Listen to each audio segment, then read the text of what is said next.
L'Égypte se trouve aujourd'hui au cœur d'un véritable tourbillon géopolitique, entre les menaces économiques, les potentiels pièges militaires et les crises diplomatiques qui s'accumulent.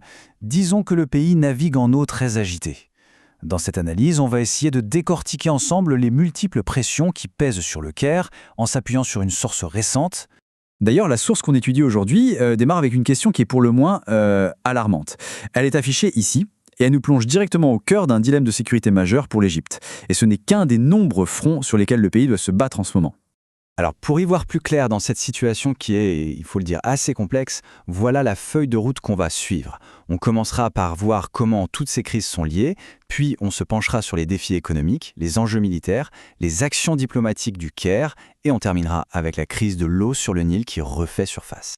On commence donc avec l'idée fondamentale de l'analyse. Les événements qu'on observe au Moyen-Orient ne sont pas des incidents isolés, bien au contraire. Ils feraient partie d'un conflit stratégique et économique bien plus large, où chaque pays avance ses pions sur un immense échiquier. Et c'est ça qui est vraiment intéressant. Cette vision d'un système où tout est interconnecté. Une manœuvre politique a un impact militaire, qui a lui-même une conséquence économique. C'est comme une toile d'araignée qui se tisse, et l'Égypte se retrouve en plein milieu, au centre de toutes ces pressions.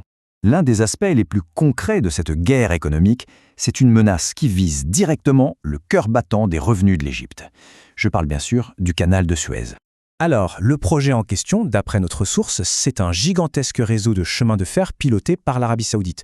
L'objectif, c'est de relier les pays du Golfe à la Jordanie pour créer en fait une nouvelle route commerciale terrestre, une alternative directe aux routes maritimes. Là, on voit très bien ce face-à-face. À gauche, le canal de Suez, l'artère historique, vitale pour l'Égypte et pour le commerce mondial. Et à droite, ce projet de corridor terrestre qui est pensé comme un concurrent direct. L'analyse qu'on étudie y voit une tentative claire de redessiner complètement la carte des flux commerciaux dans toute la région. 500 milliards de dollars, le chiffre est juste colossal. C'est, d'après notre source, le montant des capitaux qui auraient fui le Moyen-Orient pour se réfugier aux États-Unis en seulement 6 mois. La raison est simple, l'instabilité. Les investisseurs cherchent des endroits sûrs, c'est une véritable hémorragie financière qui affaiblit toute l'économie régionale. Mais la menace économique n'est pas la seule, loin de là. La stabilité militaire de l'Égypte est elle aussi mise à rude épreuve. On passe donc maintenant à l'échiquier militaire et à ses jeux de pièges et de dissuasion. C'est l'une des plus grandes craintes évoquées dans l'analyse. L'idée qu'on chercherait à attirer l'armée égyptienne dans un bourbier, un conflit extérieur sans fin. L'objectif caché serait de l'épuiser, de la vider de ses ressources dans des guerres coûteuses. Un scénario qui, malheureusement, s'est déjà produit par le passé. Et pour illustrer la fermeté de la posture égyptienne, la source utilise cette citation, qui est très imagée. Elle suggère que si l'Égypte était attaquée, sa réponse serait finale, décisive, une sorte de point de non-retour. Le message est on ne peut plus clair.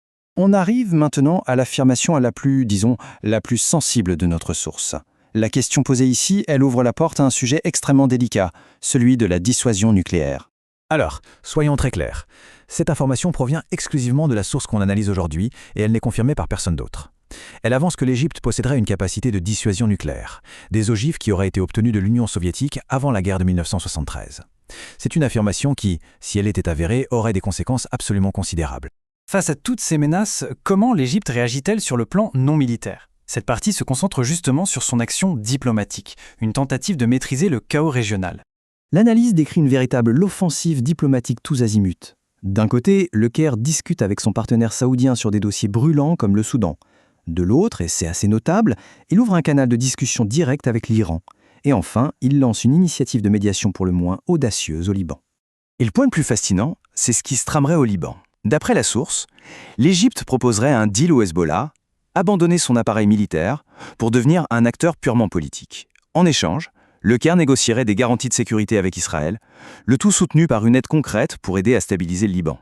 Et comme si tout ça ne suffisait pas, au moment même où l'Égypte jongle avec tous ces dossiers ultra complexes, un autre front, absolument vital pour sa survie, s'enflamme de nouveau. On parle évidemment de la sécurité hydrique du Nil. 3. C'est le sucre. Alors que l'Égypte est déjà sous une pression immense, notre source rapporte que l'Éthiopie prévoirait de construire 3 nouveaux barrages sur le Nil. C'est littéralement jeter de l'huile sur un feu qui couvait déjà. Pour le Caire, c'est un dossier tout simplement existentiel. Ce tableau résume les infos clés. Officiellement, ces barrages seraient là pour soutenir le grand barrage de la Renaissance. Mais leur coût est colossal. Et puis surtout, il y a le timing de cette annonce, qui interviendrait juste après un incident militaire présumé au Soudan. Ce qui suggère que les tensions sont vraiment loin, très loin, d'être apaisées. On termine donc avec cette question cruciale. L'Égypte semble prise au centre d'une tempête parfaite, en train de lutter sur le front économique, militaire, diplomatique et hydrique. Lequel de ces fronts finira par céder? Ou au contraire, lequel définira sa capacité à surmonter les épreuves? C'est sur cette interrogation qu'on conclut cette analyse.